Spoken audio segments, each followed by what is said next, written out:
NDA ప్రభుత్వంలో అధికార వివక్ష స్టార్ అయింది. కొంతమంది అధికారులను టార్గెట్ చేసి వేధింపులకు గురి చేస్తున్నారు. 3 నుంచి 6 నెలల పాటు మేము విమర్శలు చేయకూడదనుకున్నాం, కానీ వేధింపులు చూశాక స్పందించాల్సి వచ్చింది. తెలుగుదేశం పార్టీ కూటమి పేరుతో అధికారంలోకి వచ్చాక ప్రభుత్వ ఉద్యోగులు చాలా విలువను పొందుతున్నారని అనుకుంటున్నారేమో. అప్పుడే మొదలైంది వివక్ష. ఈ వివక్ష ఏ రూపంలో మొదలైందంటే,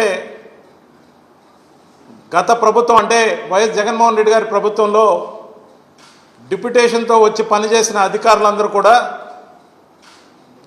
జలగన్నలంట ఈనాళ్ళు రాస్తారు.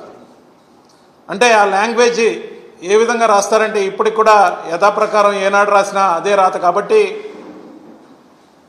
అధికారుల్ని అవమానించడం మొదలైన ఆ క్రమంలో కొన్ని విషయాలు గుర్తు చేయాలి.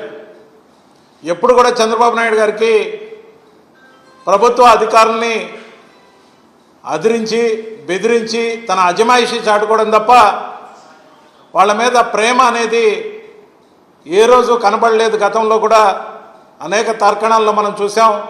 అనేక ప్రభుత్వ అధికారులు కళ్ళనీళ్లు పెట్టుకోవడం చూసాం. వాళ్ళని అనేక రకాలుగా అవమానాలకు గురి చేయడం చూసాం.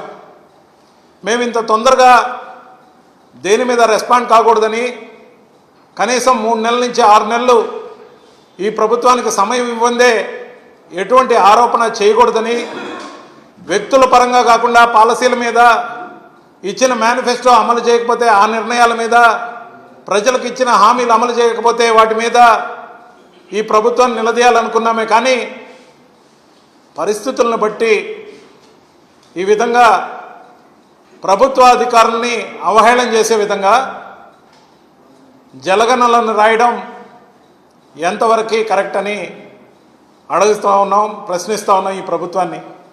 అలాగైతే తమరి హయాంలో గతంలో 2014 నుంచి 19 వరకు ఎవరైతే డిప్యుటేషన్ మీద వచ్చిన అధికారులు ఉన్నారో, ఫర్ సపోజ్ రాజమౌళి ఐఏఎస్ కానీ, ఇప్పుడు మీరు విమర్శిస్తున్న కేవీవి సత్యనారాయణ గారు కానీ, వెంకయ్య చౌదరి గారు కానీ, కల్నల్ అశోక్ బాబు కానీ, లేకపోతే సంధ్యారాణి పోస్టల్ డిపార్ట్మెంట్ నుంచి వచ్చిన కానీ, గురుమూర్తి సెంట్రల్ సర్వీస్ నుంచి వచ్చిన వారు కానీ, మరి శ్రీనివాస్ సర్వశిక్ష అభియాన్ నుంచి వచ్చిన వారు కానీ, జాస్తి కృష్ణ కిషోర్ తాళాలన్నీ ఇతనిగా ఇచ్చారు కదా గతంలో తమరు. మరి వెంకటేశం సమాచార కమిషనర్గా గతంలో పనిచేసిన వారు కానీ, రమణారెడ్డి రైల్వే శాఖ నుంచి వస్తే ఆయన్ని మీరు కొనసాగించారు కదా గతంలో. మరి వీళ్ళందరూ కూడా అప్పుడు ఇలాంటి పేర్లు ఏం పెట్టాలి? మీ దృష్టిలో, మా దృష్టిలో కాదు సుమా, మీ దృష్టిలో వీళ్ళందరూ అనకొండలా లేకపోతే కొండ చిలువలా? మేము ప్రశ్నించదలుచుకుంది మా కోసం కాదు. ప్రభుత్వ అధికారుల్ని డిప్యుటేషన్ మీద వచ్చిన, రెగ్యులర్ బేస్లో పనిచేసిన ప్రభుత్వాలు మారినప్పుడల్లా ప్రభుత్వ అధికారుల్ని సతాయించకూడదు, వాళ్ళని అవహేళన చేయకూడదనే సదుద్దేశంతో మాత్రమే మిమ్మల్ని ప్రశ్నిస్తున్నాం. మరొక ప్రశ్న ఏంటంటే, చంద్రబాబు నాయుడు గారు గెలిచినాక సంబరాలు చేసుకొని ఉండొచ్చు, కానీ దానికి మించి దాడులు చేశారు. గెలిచిన వాళ్ళు సంబరాలు చేసుకోవాలి, ఇచ్చిన హామీలు అమలు చేయాలి. దాడులు దేనికి నిదర్శనమో రాబోయే రోజుల్లో మీరే చింతించాల్సిన పరిస్థితి. ముఖ్యంగా చేసిన తప్పు ఎవరు చేసినా ప్రజలు అన్నీ గమనిస్తుంటారని తెలుసుకోవాలి.